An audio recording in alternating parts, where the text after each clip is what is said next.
依家暫時就5間咯，即係香港就得1間自住咯，跟住2間深圳、2間澳門咁啦。炒樓我計過最高峰都賺咗成8、9球咯。係啊，冇用㗎，佢哋都係心涼啊！你而家冇晒，跌到負資產啦依家，即係我爭緊銀行700幾萬，但係依家值600幾咯。係我成千萬點咗600幾。係啊。即係我覺得自己做錯咗，就應該乖乖地承擔責任。邊度啊？其實我想講，求其一間 MTR 附近嘅商場，如果你2個人食一餐 dinner，閒閒地都千幾蚊嘅喎。咁我做個飯局係真嘅，可能對某啲富豪嚟講，佢係睇版啊咁樣，但係下唔下文係睇你自己㗎嘛。即係呢個世界冇逼良為娼㗎嘛，咁樣。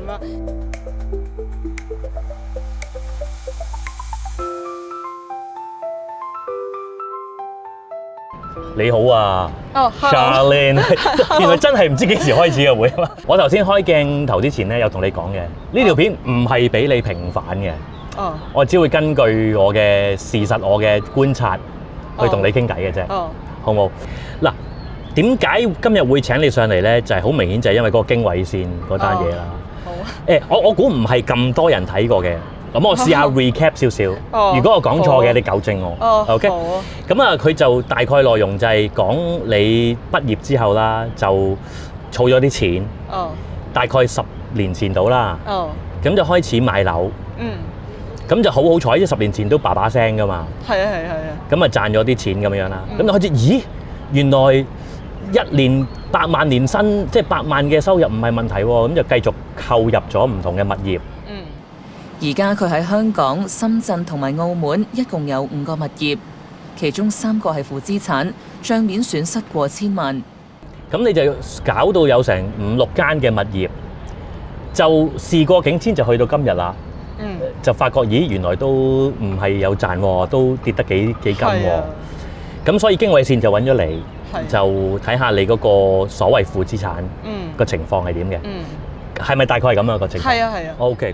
最差咧，個戶口得翻5、6千蚊，跟住我冇錢開飯喎。嗰陣我係日日喊咯。好啦，咁我想問啦，而家你持有嘅物業嘅狀況係點啊？依家暫時就5間咯，即係香港就得1間自住咯，跟住2間深圳、2間澳門咁咯。但係其實全部都蝕緊咯。OK。係啊。OK， 但係就冇諗住止血住。因為其實咧負資產如果我賣咗，我仲要抬錢上銀行啊嘛。但係依家講緊1間都即係負緊幾十萬咯。但係其實咧我成個戶口即係其實個錢咧就係多過以前最差嗰陣嘅，但係咧都講緊可能都係得10零萬啊咁樣，所以其實係除咗供住先都冇辦法搞住啊而家。即係而家未使找住一條數，但係你而家如果而家要賣台嘅錢係多過你現有嘅現金嘅。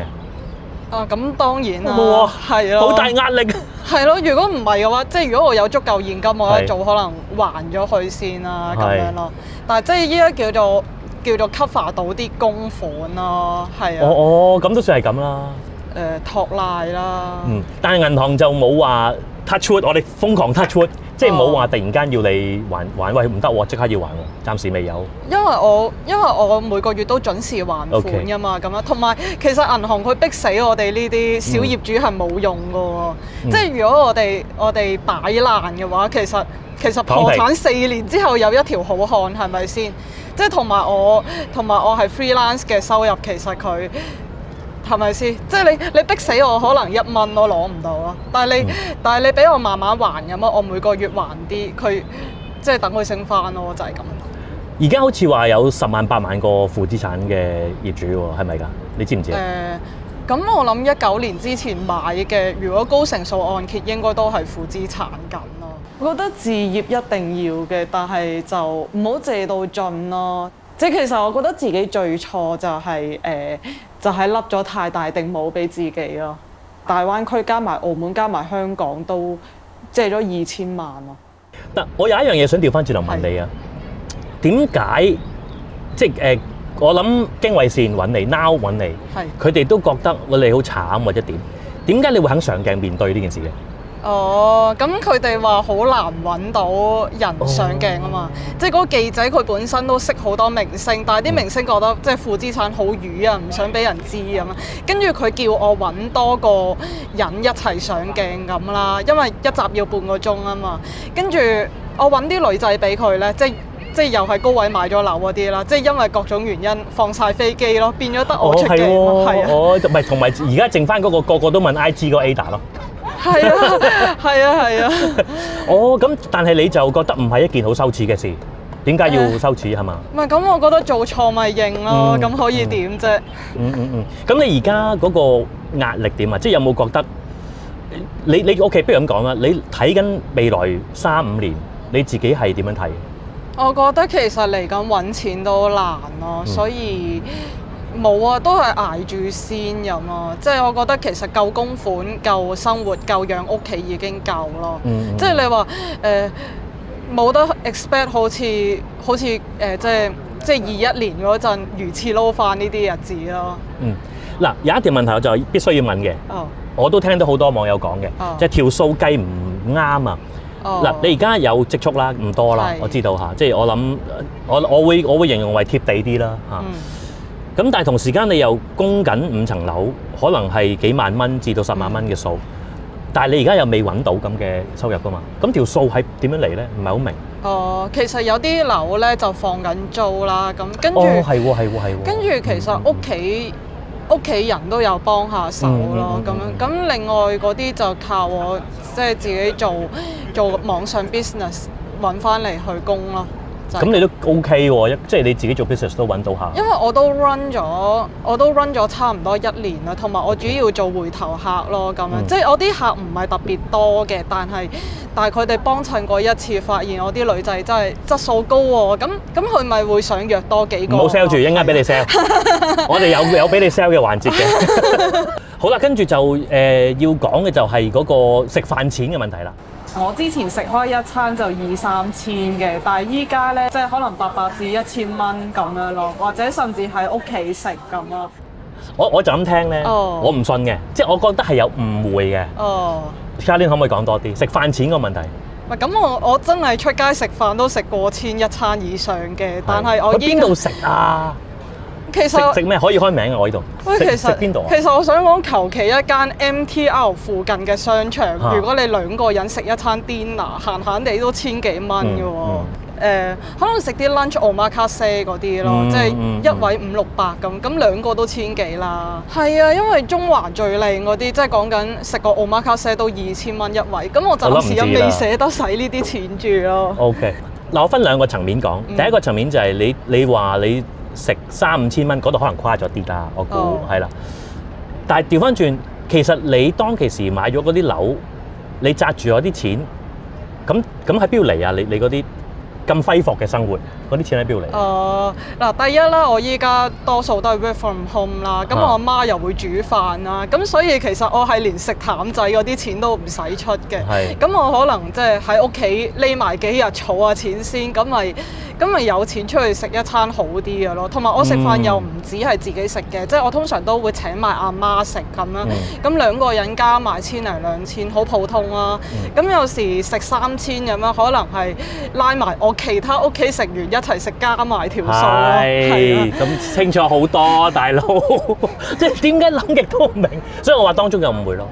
係啊，所以但係你嗰陣時即係賺得最多錢嗰陣時，你都係喺層樓度啫嘛。你啲所謂賺錢係其實你有貨如輪轉嘅啲錢。因為我一開始我喺大陸買樓㗎，我係好後期先喺香港買樓咯。咁以前大陸嗰啲樓講緊，即係我係喺大灣區除咗深圳啦，咁我又喺東莞啊、中山嗰啲地方炒過樓啦。咁講緊可能我揸住10萬蚊，我就走去俾個首期上車喎。咁但係個樓價一升50%，我咪變咗賺30-40萬咯。但係你未 realize 㗎嘛？我中間有甩過嘅，但係因為嗰啲樓個銀碼比較細，所以我就忽略不提咯，就係咁咯。係。所以你其實有貨如輪轉過，但係都唔係話幾百萬咁賺啦，可能10幾萬、幾十萬咁樣賺。係啊，我係即係唔係我係一次賺幾廿萬咁嘅，咁可能幾間細樓咁樣幾廿萬加埋咪幾百萬咯，咁咪有錢去換一間貴啲嘅樓咯。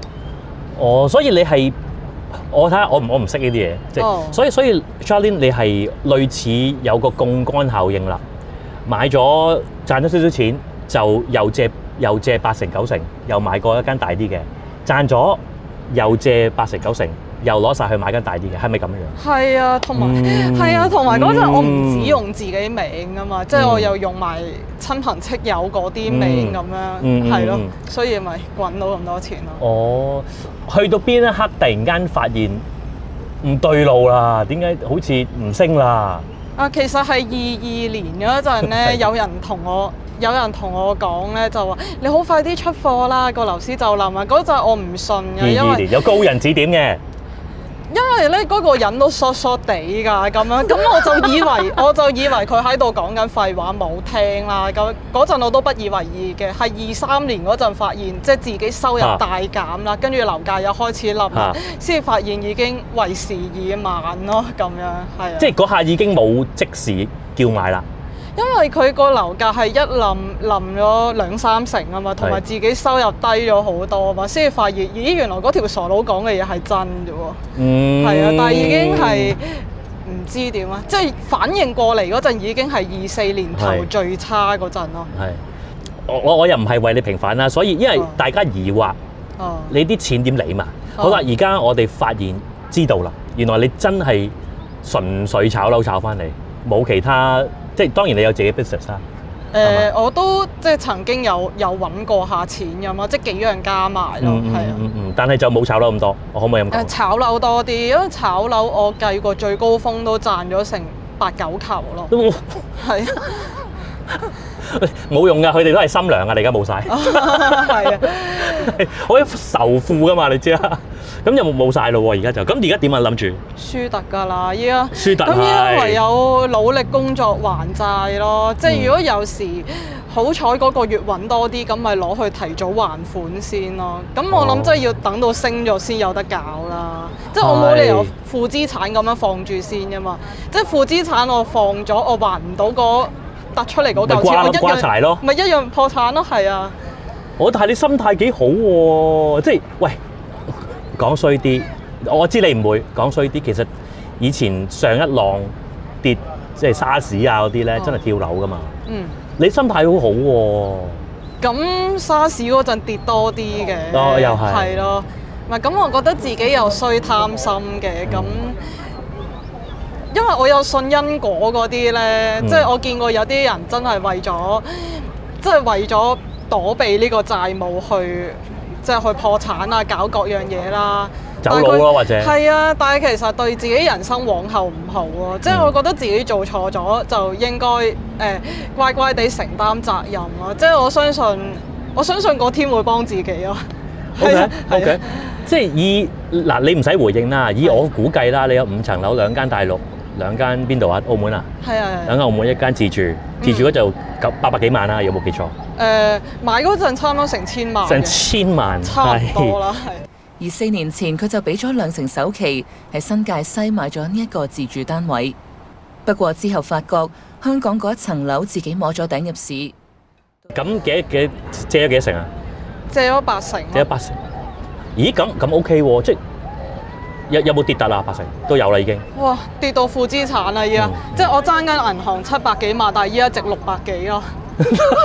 係我成1000萬點解600幾？係啊，住宅都咁樣跌法，最高位真係有跌咁多咯。可唔可以開名係邊區？邊區啫？新界西北。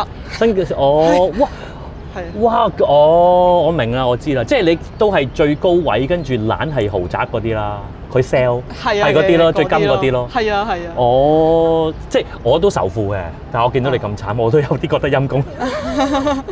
detail 我唔會講嘅，但係俾人掘翻以前上晚吹啲嘢喎。係嘛？有咩感覺？我覺得唔係咁，我做過飯局係真嘅。咁我覺得做飯局又冇啲咩咁樣。其實點樣講啊？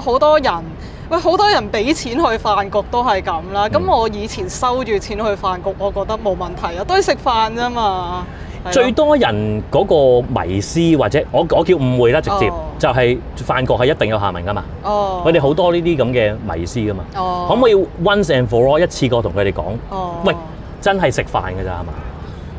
嗱，冇下文㗎係嘛？應該咁講，我覺得可能對某啲富豪嚟講，佢係睇版啊咁樣，但係下唔下文係睇你自己㗎嘛，即係呢個世界冇逼良為娼㗎嘛咁樣。同埋其實飯局你可以 sell 下文又得，你可以 sell 內涵又得，你可以 present 你啲 business 又得，即係其實睇你點樣做啫。我諗個個人做法唔一樣咯。即係其實如果你要行下文嗰條路線，喂大把嗰啲咩學生妹啊，同埋嗰啲咩即係化妝品鋪頭嗰啲妹妹仔都走去賣身啦，係咪？咁又唔好，又唔好用職業嚟定人哋。其實你每一行都可以賣身㗎，唔一定要飯局㗎，係咪先？咁你可唔可以直接啲講啊？你係冇嘅。我冇啊。係咁樣㗎嘛，大佬啊！因為個個都 assume 有㗎嘛，好離譜㗎嘛！你實有睇 comment 嘅，有冇睇啊？我有啊，但係 comment 太多，冇理由，即係都好難逐個回咯。最 mean 嗰啲就係即係話你嚇，即係你都有自己有講啦，話你話你做雞啊嗰啲啦。咁你點樣回應呢樣嘢？我覺得我多謝佢哋先啦。首先佢話我做雞，應該係覺得我係一個靚女先啦。佢唔會指住一個阿婆話佢做雞啊嘛。即係你一定你話咁你一定覺得樣貌係起碼中等以上，你先至會話佢係呢個職業㗎嘛。OK，所以你係覺得有人讚咁嘅好似？同埋另一方面，我又覺得其實都幾黑心咯啲人，即係我唔係驚俾人話俾人搞衰我個名啦，而係好多無知嘅妹妹，佢真係以為做雞可以發達啊嘛。咁跟住好多妹妹仔有樣學樣咁樣，即係揾埋啲錢又走去吸毒啊，走去養小鮮肉啊咁樣，其實係害咗好多無知少女咯。係啊，但係其實我覺得呢個世界好多揾錢方法嘅，即係我見身邊有啲女仔佢賣下水晶一個月都揾10幾萬咁樣，係咯，咁我覺得呢啲錢仲易過做雞啊，係咪先？嗱講真啦，一定會有少少嬲嘅，但係你都傾向正面面對嘅。咁可以點啫？咁咪用時間證明俾佢哋睇自己係一個有實力嘅人咯。我見你回都唔回喎。係啊，我懶啊。因為懶啫，同埋又唔係好上頭，我估係。係咯。喂，不如講講你生活質素嗰個對比啊？可唔可以講下啲樓跌之前同之後，除咗食飯之外，生活上有啲咩對比啊？因為你話你剩翻幾千蚊嘅嘛嗰陣時。嗰陣嗱，如果講最好嗰陣咧，我就出入都搭的士嘅咁樣，即係我嗰陣差啲想買波子咯，即係嗰陣真係去啲波子嘅 showroom 嗰度睇，咦90萬一架車好平喎，差啲想買係啦，但係咧26歲嗰陣時，嗰陣28、9歲咯，睇波子。哦，係有錢人啊，即係有啲咁嘅感覺。係啦，係嘛？但係睇完之後咧，即係嗰啲收入啊、樓價就直插咯。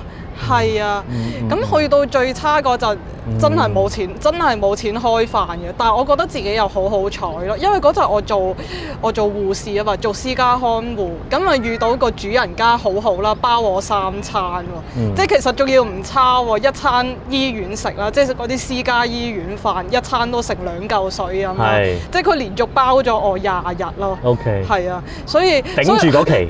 係啊，我冇錢開飯，但係我有得食飯嘅，係啊。哦，嗱，我而家開始感覺到啊 Charlene 你嗰個 upbringing 啊，即係你喺呢段時間20歲至到30歲呢段時間啦，我開始感覺到咧，其實你係不斷遇到好多貴人，可唔可以咁講啊？我覺得係咯。所以你而家做紅娘啦叫做，其實會唔會都同你喺嗰段時間識落嗰個 network 有關？有少少關係咯，因為自己都識落好多單身嘅高質靚女啊嘛。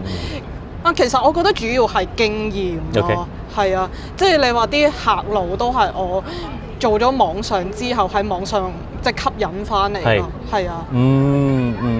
所以你當時係喺嗰段時間，我唔想用陪食2個字，我唔想，即係你去發展你嘅 network 啦，有段時間嚇，無論收唔收錢，OK。咁喺嗰段時間入面，你識落好多靚或者你口中嘅優質靚女啦。咁亦都同時間識咗一啲可能唔介意付出多啲去認識靚女嘅男仔啦咁樣，係嗰段時間儲落一班咁嘅人。其實以前我係真係 serve 啲富豪咯，即係幫佢哋揾單身女仔咯。咁但係疫情之後咧，啲富豪即係都唔掂啦，好多都破產啊，有執笠咁樣。咁跟住我就喺度諗，其實中產好多中產都想揾生得靚嘅女仔喎，但係 speed dating 啊交友 app 咧真係比較難識到啊嘛。咁我咪將以前富豪呢一套 apply 落即係一個大眾嘅市場咯。你講得好直嘅，我好欣賞呢樣嘢嘅。你係 serve 你同我你講㗎嚇，你話你淨係 serve 啲富豪嘅，幫佢揾單身女仔嘅。呢個係你講㗎。我明白嘅，佢哋有啲咩交易係佢哋嘅事。呢個我明白嘅。但係你怕唔怕俾人覺得咁樣去當時去串連呢樣嘢會有少少不道德咧？嗱，我覺得如果你係直接穿人哋去上床，梗係唔得啦。咁但係食飯咁樣，我覺得冇問題喎。因為其實你食完飯之後，你可以無限嘅可能性啊嘛。你可以大家變咗 friend 又得啊，或者個女仔叻嘅變咗做 business partner 都得嘅。甚至你話真係拍拖嘅，邊個話拍拖一定要搞嘢先？係咪先？係咯。其實 YouTube 我而家最少見到5條片，最少啊。我諗嚟緊呢兩日都嚟緊有添㗎啦，就講你嘅。部分係一啲講樓市嘅 YouTuber， 我唔知你知唔知？我有睇過下。OK， 我開名譬如阿拉人哥啊，咩講樓講市啊，嗰啲都已經有提到你呢個 case 嘅。咁另外有啲係自己嘅 YouTuber，譬如阿 Take Lee 啊、KTS 啊，嗰啲都已經係講咗你呢件事出嚟嘅。你有睇嘅？部分咯，睇唔晒咁多。超級 mean 嘅喎。佢哋講緊值唔值啊？呢個價嗰啲嘅喎，好似唔知我覺得好似踩港女同埋已經變咗一個流量密碼咯。係啊。你自己聽到有咩感受？你唔會覺得喂冇亂講，你冇啲咁嘅諗法嘅？我覺得傳媒咧，佢係中意將一啲潛在負面嘅嘢 cap 低，跟住就斷章取義咯。係啊，即係我喺網上講過一啲正面嘢㗎，但係冇人會聽咯。係啊，咁我由得佢哋咯。咁而家負資產啦，即係爭銀行錢啦。我哋 touch wood 係佢冇 call loan 啦嚇，都唔會啦。你頭先講到話逼死嗰樣嘢啦。而家負資產啦，你嗰個生活實質上有咁嘅影響係咩？我依家出入都盡量搭啲，即係搭地鐵啊，搭巴士。我可以證明頭先 Charlene 係搭地鐵嚟嘅。係。跟住可能，就算我搭的士都係100蚊之內先會搭咯。跟住咧，我會多咗時間喺屋企食啦，因為阿媽煮飯唔使錢啦。跟住出街食飯個次數會少咗咯，即係可能以前高峰一個禮拜出街食2次好嘢啦，依家可能1個月淨係出2-3次啦。跟住有時又會上深圳消費算啦。不過我其實都鼓勵大家留港消費嘅咁咯。係啊，跟住其他都你啲係利益持份者，唔好上去。係，所以最主要我而家聽落去啦，你其實最貴都係食好嘢咯。之前你有冇啲咩興趣係使好多錢嘅？買包包，我買咗1年㗎嘛，因為其實我細個屋企窮嘅，所以就唔好講呢啲。唔係咁啊，真係未見過奢侈品咁啦。咁嗰陣一有錢咧，就好想擁有晒人哋嗰啲奢侈品啦，跟住就買咗30-40萬包包啊嗰啲咁咯。有冇放翻出去？放唔出啊！呢啲都跌晒價咯。因為跌晒價，啲奢侈品都係跌晒。係啊，咁跟住依家就冇再買奢侈品咯。好啦，咁啊，跟住就可以講下你當嘢啊，你當紅娘生意啊。你話做咗1年啦，係嘛？我係上年7月開始做嘅。介紹下做咩㗎？我係喺網上幫人哋做1對1嘅配對服務咯。咁啊，主要幫即係中產嘅男士去 match 一啲即係單身高質嘅靚女咯。OK， 係咪㗎？你講到哇！你真係好，我非常之有興趣，好想知道係咪真係單身高質靚女大佬？有幾多個？有幾多位係喺你旗下，或者有幾多位？如果你計總數咧，即係18歲到40歲都計啦，咁 total 200-300個咯，咁啊！哇！我以為10幾20個咋，有200-300個。咁又唔止，即係總數200-300個咯，就咩人都有咯，即係一啲大學生啊，或者係一啲護士、教師啊，甚至係 banker 啊呢啲都有唔少咯。即係佢哋都係想揾一個穩定嘅、認真嘅另一半咁樣嘅。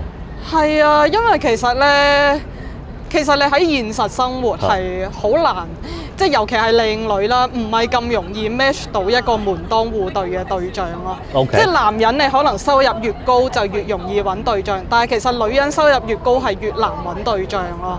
OK， 所以你嗰啲客戶啦，啲女性客戶啦，其實都係自己有啲即係家境唔錯嘅，可唔可以咁講？啊有啊，有啲都身家幾千萬咯。OK。但係就揾唔到，佢哋就想門當戶對。嗱，即係呢番説話唔代表我立場啊，真係我為咗融入嗰個 conversation， 所以呢班比較優質同埋經濟比較富裕嘅女仔啦，佢哋都想門當戶對，唔想揾一個我咁樣講係啦，你講你熟啲。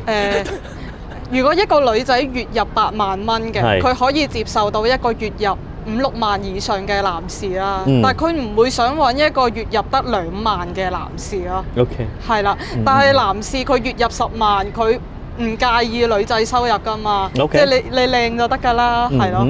所以就個配對出現失衡啦。係啦，因為咁樣。哦。性格都會睇嘅，即係男人就睇樣先咯，睇完樣再睇職業咯。OK。係啦，如果女人嘅話就睇經濟條件先咯，同埋睇跟住同埋睇實際相處咯。OK。係啊，因為其實現實生活真係好多所謂嘅鉗男啊嘛，係咯。咁鉗女都有嘅。我一定要咁講嘅。係啊，但係 so far，我覺得鉗嘅女仔，我會一早踢咗佢出。OK，即係有嘅，但係你就唔會。即係成為你旗下嘅。係啊，即係我覺得太樣衰啊，或者係嗰啲太過嫌貧愛富嗰啲女，我會將佢踢咗出去先咯。我有睇你啲 reels 嘅，你都好多呢啲將人，我叫做啦，你唔好介意啦，將人分級。你係有啲嘅 ，OK，你都幾多啲言論，你唔怕㗎喎。咁我都係，你唔驚㗎喎，我都係分析個 market 啫嘛，係咯。即係喺你心目中，其實呢個 matching 係有一個 market，有個 game 喺度嘅。係啊，即係其實啲人去得相睇就唔係揾愛情㗎啦。其實我直啲講啦，啲人都係想抱住一個本小利大個心態，係啦，即係一個投資心態啊。即係我想揾一個 best deal 咯。其實揾得我嘅人，佢自己可能都有唔少選擇㗎。不過可能佢覺得自己嗰啲選擇唔夠好，所以佢咪揾我睇下有冇更加好嘅選擇咯。係啊。哇 ，OK， 咁 OK， 點 work 㗎？點樣成件事點樣 work 㗎？譬如我係單身男人啦，而家我揾阿 Charlene， 喂，我想揾個靚女啊，咁點樣行？點進行？咁我會叫佢交少少會費先咯，跟住個 range 係幾多？你預即係千零蚊咁咯。哦 ，OK， 係啦，跟住咧我就會俾個 form 去填啊，咁樣即係要起碼都要知道佢年齡啊、學歷啊、工作啊、收入啊咁上下啦，同埋大約嘅擇偶條件咯。